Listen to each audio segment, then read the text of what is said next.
त्यानंतर थेट दिल्लीमध्ये जाऊया। दिल्लीमध्ये अनेक ठिकाणी शिवजयंती कार्यक्रम साजरा केला जातोय आणि तिथे आमचे प्रतिनिधी रामराजे शिंदे आपल्यासोबत जोडले गेलेले आहेत। रामराजे, दिल्लीमध्ये अनेक ठिकाणी शिवजयंती निमित्तानं अनेक कार्यक्रमांचं आयोजन करण्यात आलेलं आहे। कशी तयारी आपल्याला दिल्लीमध्ये पाहायला मिळते, कसं नियोजन आहे? बिलकुल, दिल्लीमध्ये नवीन महाराष्ट्र सदन या ठिकाणी मोठा हा सोहळा जो आहे तो साजरा केला जातो आहे। आपण इथं पाहतोय की छत्रपती शिवाजी महाराजांना नमन करण्यासाठी इथं दिल्ली, हरियाणा, त्याचबरोबर उत्तर प्रदेश, राजस्थान या सर्वच भागातून इथं अनेक शिवभक्त आलेले आहेत, दाखल झालेले आहेत आणि वेगवेगळे पेहराव जो आहे तो दिसून येतो। लहान मुलापासून महिलापासून फेटे घालून जे महिला त्या आपल्याला दिसत आहेत आणि आपली जी संस्कृती, आपली जी ओळख आहे, आपलं जे दैवत आहे ते एक प्रकारे इथं दिल्लीमध्ये दाखवण्याचा प्रयत्न केला जातोय। कुठून आलात तुम्ही?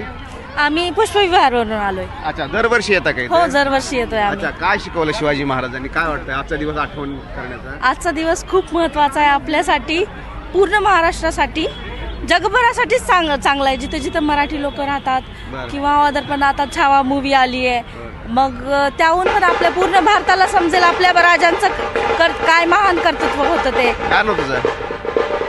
नाव सांग। आरव, छत्रपती शिवाजी महाराज काय वाटतं तुला? मला ते दिले आवडते। आवडतात का? का आवडतात? कारण की ते दिले शूरवीर होते। शूरवीर होते, पण शिवाजी महाराजांचं दुसरं म्हणजे की महिलांना सुद्धा तेवढा सन्मान आपल्या महाराष्ट्रामध्ये दिला जातो, आई प्रमाणे दिला जातो आणि दुसरीकडे हातामध्ये शस्त्र पण दिलं जातं। काय म्हणाल? हातामध्ये शस्त्र पण घेतलं जातं। हो हो हो, हे प्रत्येक महिलाला दिलंच पाहिजे। शस्त्र घेतलंच पाहिजे महिलांनी, कारण महिला कुठल्याच कमजोर नसू नये। आणि छत्रपती शिवाजी महाराज आपल्याला सांगतात की आपण महिला आहोत, की आपण कमजोर नाहीत, आपण शूरवीर बनलं पाहिजे, जिजाऊ सारखं।